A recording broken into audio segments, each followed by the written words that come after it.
The rain in Montana that year wasn't just rain, it was a reckoning. The sky was a bruised grey sheet, and the water fell like judgment, washing the hope right out of the dirt. This was a land of mud and bone, and Eli Boone knew its language. He rode his horse along the ridgeline, a man carved from the same hard rock as the mountains around him. 4 years. 4 years since he'd laid his wife to rest under the lone cedar. Silence had been his only friend since then. He didn't talk much. He didn't have to. The quiet understood. Then he saw it, a thin grey line of smoke, almost invisible against the grey sky. It was coming from the old trapper's cabin down in the willow thicket, a place that had been empty for as long as he could remember. He wasn't a curious man by nature, but this was wrong. This felt like a secret the land was trying to tell him. He steered his horse down the slick slope, the mud sucking at its hooves. The cabin was even worse up close, rotting logs, a door hanging on by a prayer. He pushed it open, and the smell hit him like a fist. Sickness, fear. A woman spun around from the dying fire, her eyes wide and haunted. She was young, but life had chewed her up and spit her out. Behind her, 4 little shadows huddled together, 4 children. The oldest, a boy, tried to stand tough, but his bottom lip trembled.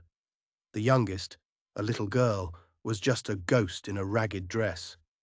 "We'll be gone soon, sir," the woman whispered, her voice a dry rasp. "We meant no trespass." Eli didn't say a word. He just took in the scene, the soaked blankets, the pale faces, the absolute emptiness of the room. This wasn't just poverty. This was the end of the line. He took off his heavy wool coat, the one that smelled of rain and leather, and draped it over her trembling shoulders. She flinched like he'd struck her. "You don't have to," she started, and then her legs gave out. He caught her just before she hit the floorboards. Her skin was on fire. The children rushed forward, crying for their ma. Eli laid her gently on the pathetic excuse for a cot. He looked at the eldest boy. "How long?" The boy swallowed hard. 3 nights. His voice cracked. "We was hoping Pa might come back." Eli's jaw tightened into a knot. He knew that look. He knew what hoping Pa might come back really meant. It meant he wasn't coming back. Ever.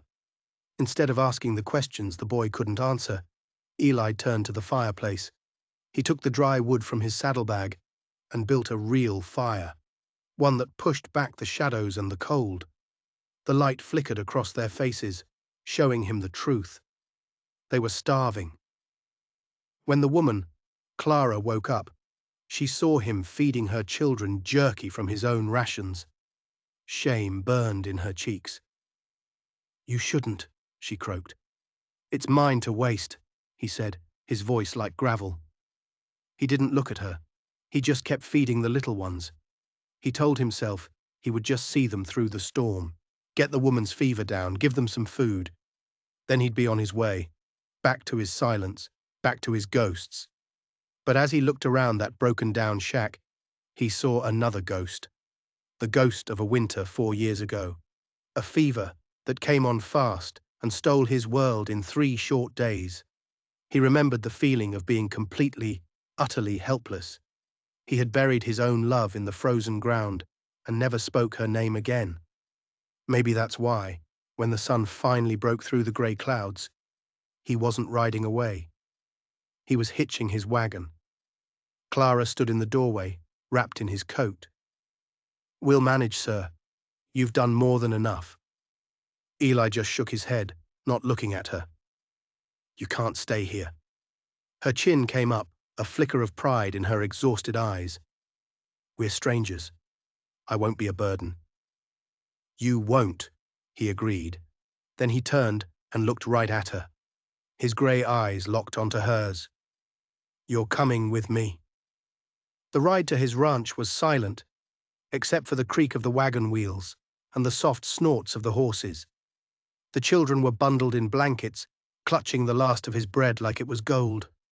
Clara held the youngest on her lap, Her face, a mask of fear and something else he couldn't name. Relief, maybe. When they passed through the small town of Birch Hollow, the curtains in the windows twitched. Whispers followed them down the muddy main street. That's Boone. Took in another stray. Poor fool. Can't let the dead rest. Bet she's just after his land. Clara shrank down, trying to make herself invisible. Eli stared straight ahead, his face like stone. He stopped at the general store. He bought flour, beans, coffee, the basics. Then he pointed to a pair of small leather shoes in the window, and then another, and another. The storekeeper, a weasel of a man named Silas, counted the coins. "You'll regret this kindness, Boone," Silas muttered, not meeting his eyes. Eli's voice was low and cold. "Not my habit to regret what's right." He didn't look at Silas. He just took the goods and left. But the storekeeper's words hung in the air. They weren't just a warning. They felt like a threat. His ranch wasn't much, just a sturdy log cabin, a leaning barn, and a fence that ran until it disappeared into the hills. But it was his. It was solid. It had survived. He helped the children down from the wagon. The smallest one wrapped her arms around his neck and giggled, a sound so foreign in his silent world that it almost knocked him over. Clara stepped down last, her worn-out shoes sinking into the mud. She looked at the small, tough cabin, the curl of smoke rising from its chimney, and for the first time a flicker of something like hope lit her eyes. Inside he built a fire in the hearth, a real fire. The children ate until their bellies were full, their eyes heavy with sleep. Clara stood by the door, twisting her hands. "I don't know how to thank you," she whispered to the floor. "Don't have to," he said, staring into the flames. "Just rest." She hesitated. "We had a place," she said, her voice barely audible. "It burned down after the sickness took my husband." Eli didn't turn. Ain't no shame in needing help. But she saw it, the way his hand clenched on the arm of his chair. She wondered what kind of loss could carve a silence that deep into a man. That night, the house was filled with the soft sounds of breathing. Eli stood on the porch, watching the last of the storm clouds roll away, revealing a sky full of stars. He wasn't alone, and the thought scared him more than any storm ever had. Before the sun came up, Clara was awake. Old habits die hard. Kindness was temporary. Sooner or later, the bill always came due. She quietly gathered her children's few belongings, ready to slip away before the sun rose. She had to leave before he changed his mind. Before this fragile dream shattered, she pulled the door open, her heart pounding, and froze. Eli was there, in the pre-dawn mist, mending a broken wagon wheel. He didn't even look up. He just spoke, his voice calm and sure, cutting through the morning quiet. "You're not leaving." It wasn't a question. Her throat went tight. "Why?" she managed to ask. He finally stopped his work and looked at her. His eyes were steady, holding no pity, only a strange kind of certainty. "Because this is your home now." He turned back to the wheel, but he wasn't done. He added one more thing, so quietly she almost missed it. "And because he's coming for you." Her blood ran cold. She dropped her bag in the mud. The storm hadn't passed. It was just getting started. Clara stared at him, her mind reeling. "He? Who's coming?" Eli didn't stop his work. The rhythmic tap of his hammer was the only sound for a long moment. "The man you're running from," he said, his voice flat. "Your husband." Clara felt the ground shift beneath her feet. "My husband is dead. I told you. The sickness." "Was that his name?" Eli asked, still not looking at her. "Sickness." He finally set his hammer down and turned to face her fully. The first rays of sun were just starting to light the sky behind him, outlining his broad shoulders. "The boy," Eli said. "Samuel." He didn't say he hoped his pa had come back. He said he hoped he might. The words hung there, heavy and cold, a small, terrible lie exposed. Tears welled in Clara's eyes, shame and fear washed over her. "His name was James," she whispered, "and he wasn't a good man. He had trouble with people." "What kind of trouble?" "The kind that gets your house burned down in the middle of the night," she said, her voice breaking. the kind that makes you grab your children and run with nothing but the clothes on your back. Eli nodded slowly, as if he'd already known. He ain't dead, Eli stated. You just want him to be. Clara couldn't deny it. She just looked at the ground, tears tracing paths through the dirt on her cheeks. You're safe here, Eli said. It wasn't a promise of comfort. It was a statement of fact, like saying the sky was blue. But as the days turned into weeks, a strange new rhythm took hold of the ranch. The sound of children's laughter became as common as the crow of the rooster. Clara's hands, once weak and trembling, grew steady. She cooked and cleaned and mended, slowly bringing life back into the dusty corners of Eli's home. She found a woman's shawl, faded blue and smelling of lavender, tucked away in a chest. She left it there, a silent acknowledgement of the ghost that lived with them. Eli taught Samuel how to mend a fence, how to read the clouds for rain. He showed the younger girls how to coax a chicken into laying its egg in their hands. He was a quiet teacher, his hands doing most of the talking. But he was always there, a steady, unmovable presence. The town of Birch Hollow, however, did not forget.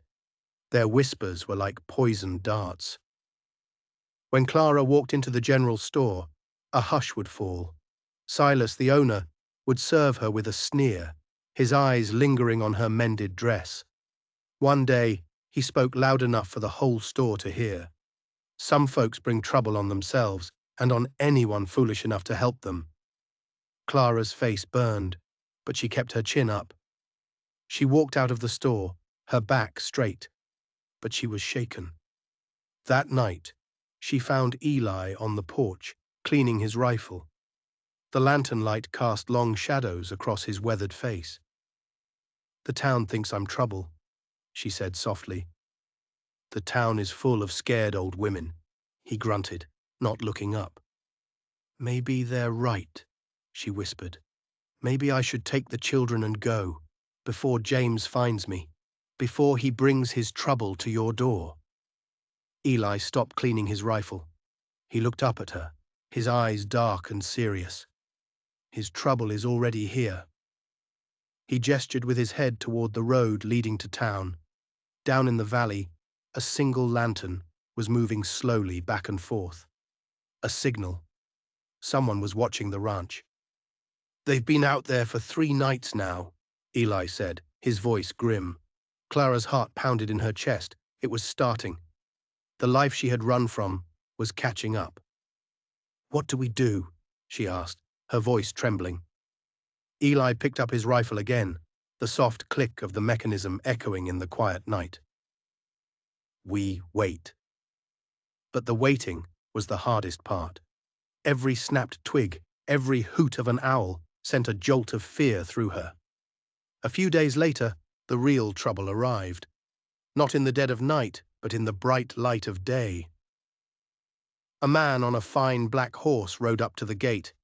He wasn't a dusty outlaw. He wore a clean coat and a silver badge that glinted in the sun.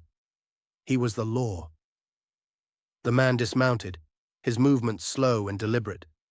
He had a cruel, thin smile. "Eli Boone," the man said, his voice smooth as oil. "I'm Sheriff Hollister, from over in Granite County." Clara, who had been hanging laundry, froze. The name hit her like a physical blow. Hollister. The sheriff looked past Eli, his eyes landing on Clara. His smile widened. Well, Clara May, it's been a long time." It was Clyde, James's brother. Eli stepped forward, placing himself between Clara and the sheriff. "What do you want, Hollister?" Clyde's eyes narrowed. "I'm here for my brother's family, to take them home." "They have a home," Eli said, his voice dangerously low.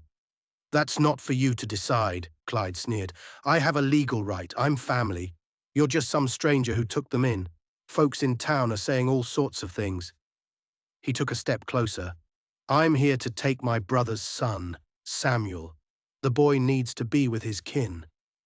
The way he said it, the possessive claim on the boy, sent a chill down Clara's spine. This wasn't about family. This was about something else entirely. Eli didn't move. He was like a mountain. You're not taking anyone. Clyde's hand drifted down, resting casually on the butt of his pistol. Are you obstructing an officer of the law, Mr. Boone? The yard went dead silent. The wind stopped. The birds stopped singing. Clara held her breath. She knew Clyde. She knew the darkness that lived behind that smile. Then Samuel, who had been watching from the porch, did something unexpected. He ran out and stood beside Eli, his small face set with a look of fierce determination. "You can't have me," the boy said, his voice shaking but clear. "I won't go with you." Clyde's smile vanished.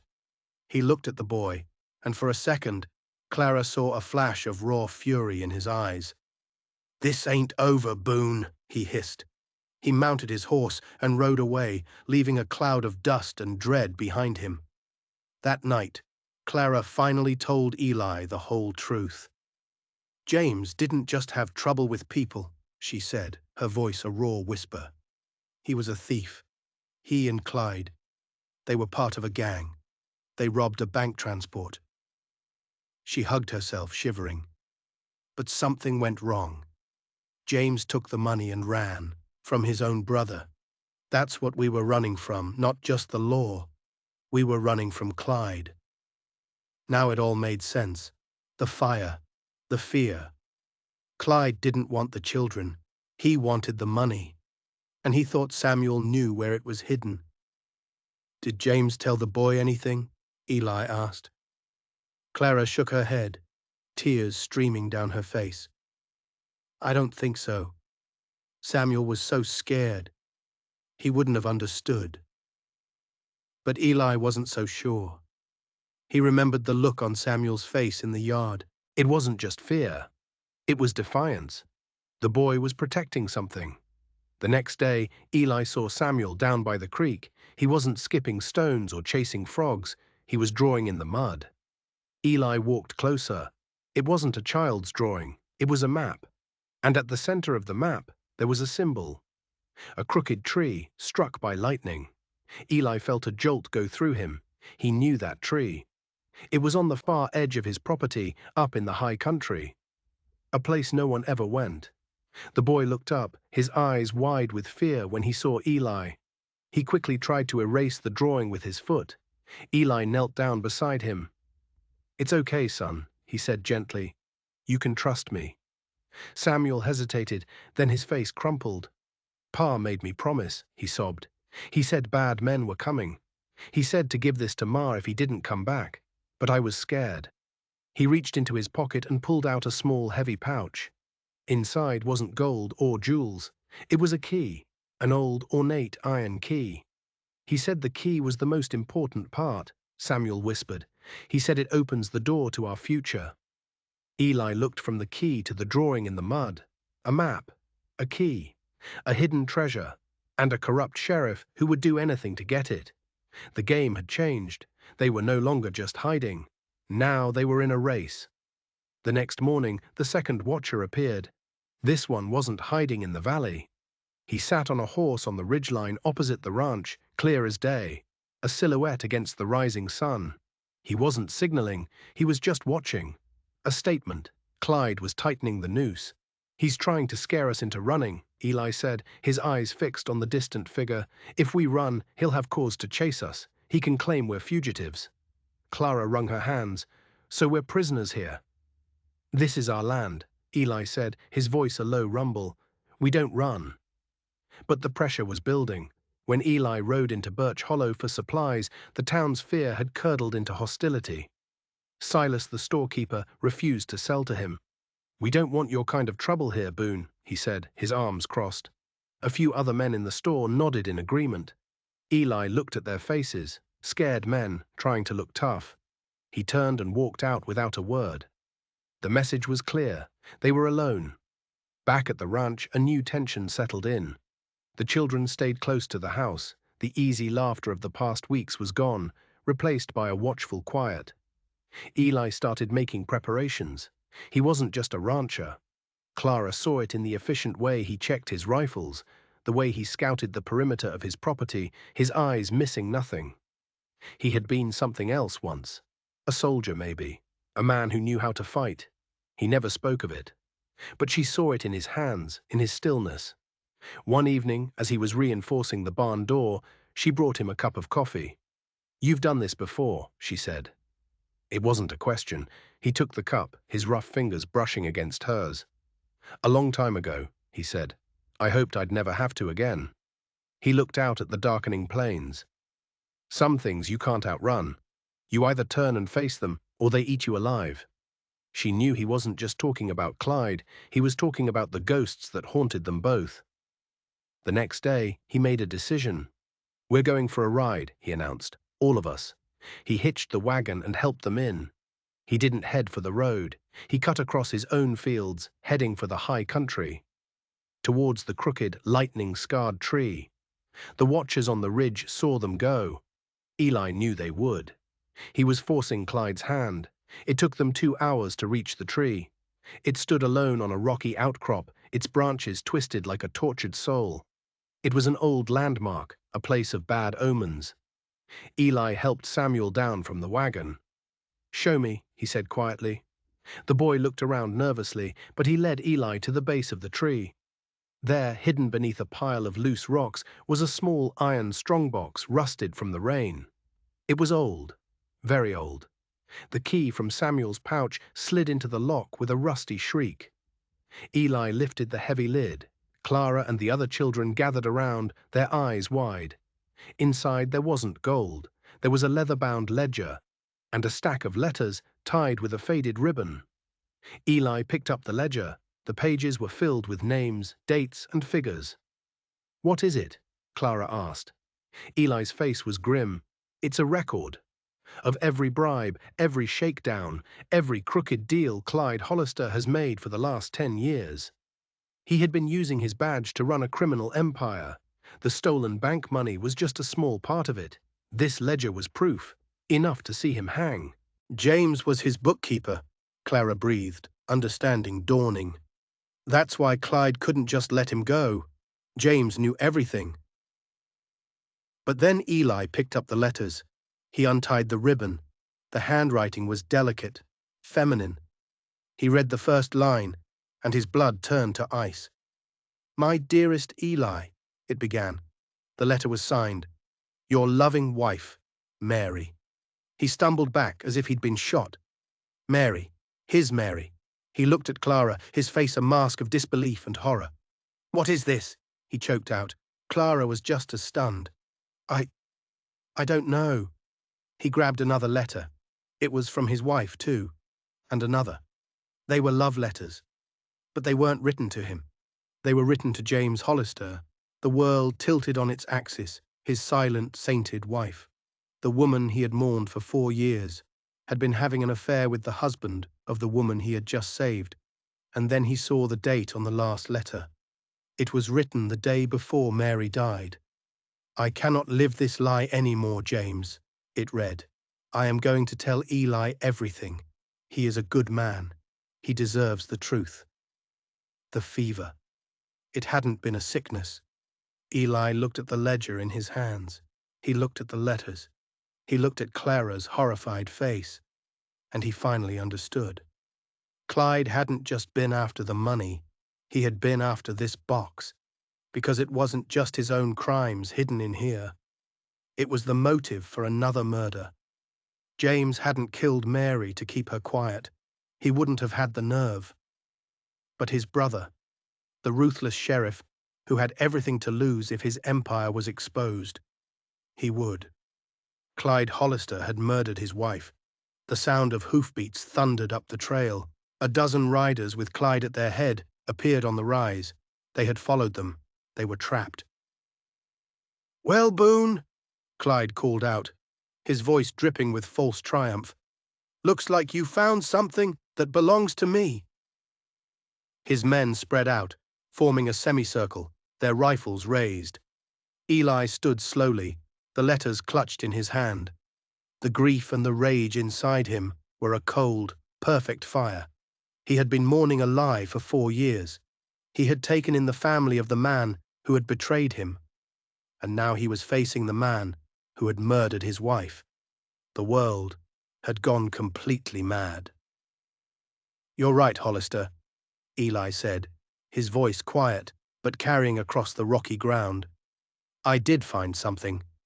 He held up the letters. "I found the truth."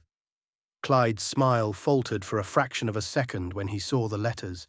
He had not expected that. He had expected gold or a map to it, not this ghost from the past. But he recovered quickly.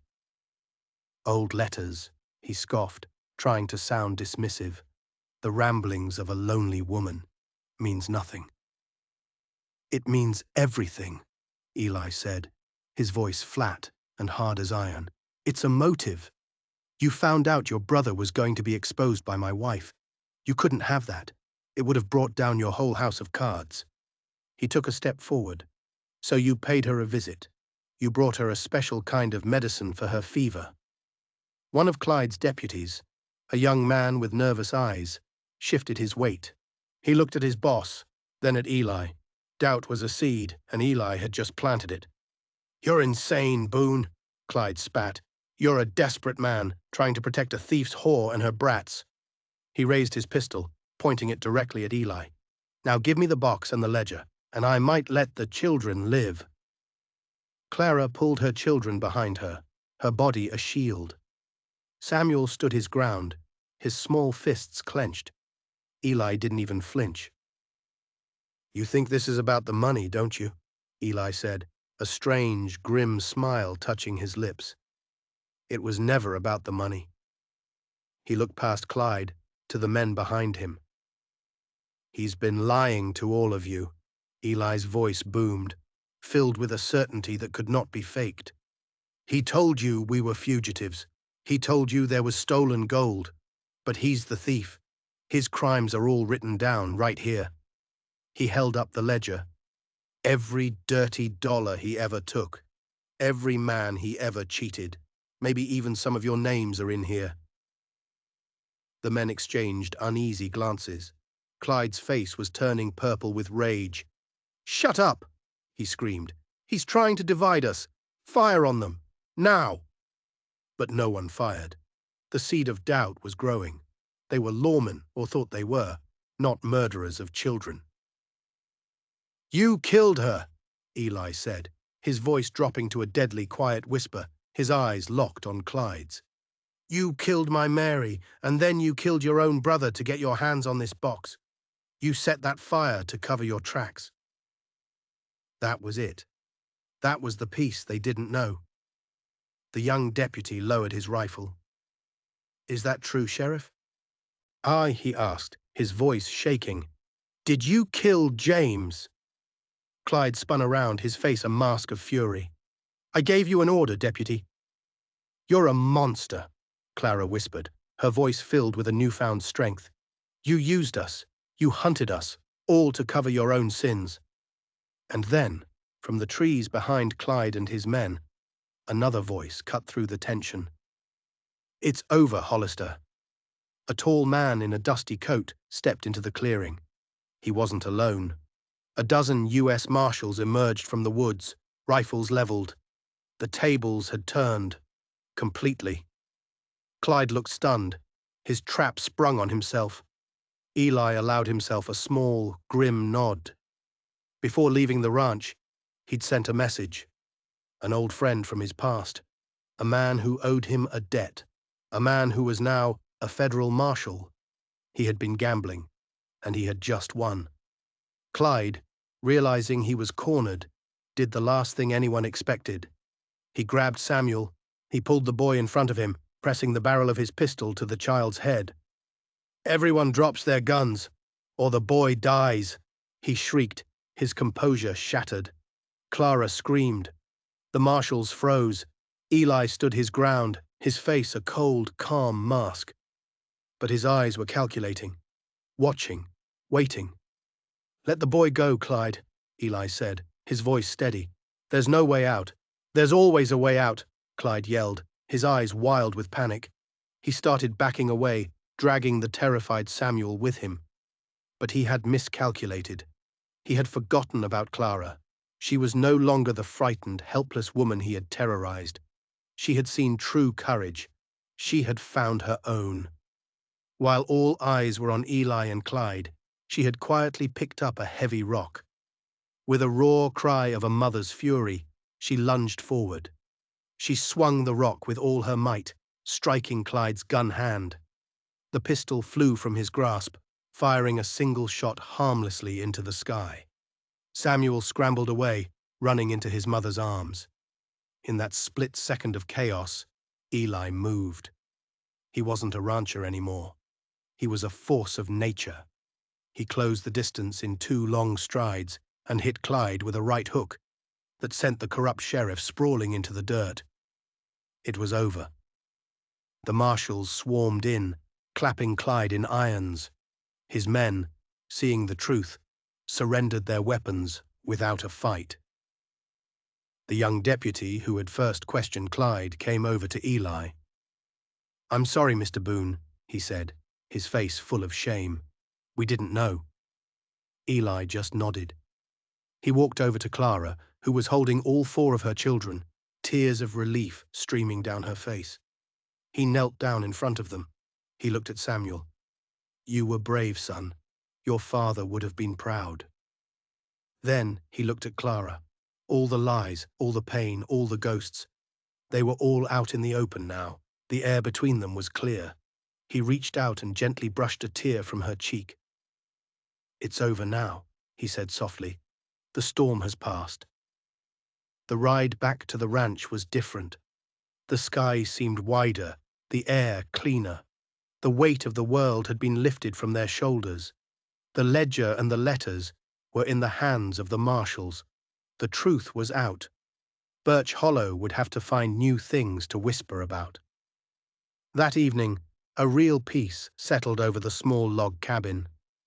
The children slept soundly, their faces free from fear for the first time in months. Clara and Eli sat on the porch, watching the stars come out. The silence between them was no longer filled with unspoken secrets and shared grief. It was comfortable, easy. "What will you do now?" Clara asked quietly. Eli looked out at the vast dark plains that were his home. "I'm going to live," he said. It was that simple. For the first time in a long time, I'm going to live. He turned to her, his grey eyes soft in the lantern light. "My wife, Mary. She wasn't the woman I thought she was, the woman I mourned.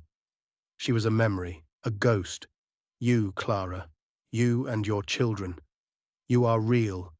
You brought this place back to life. You brought me back to life." He reached into his pocket and pulled out something small, a ring, carved from the wood of the cedar tree on the hill. It wasn't perfect. It was a little rough, a little crooked, but it was honest. "I ain't a man for fancy words," he said, his voice thick with emotion. "But I know what's right. And being with you, raising these children with you, feels more right than anything I've ever known." He held out the ring. "Clara May Hollister," he said, his voice steady and sure.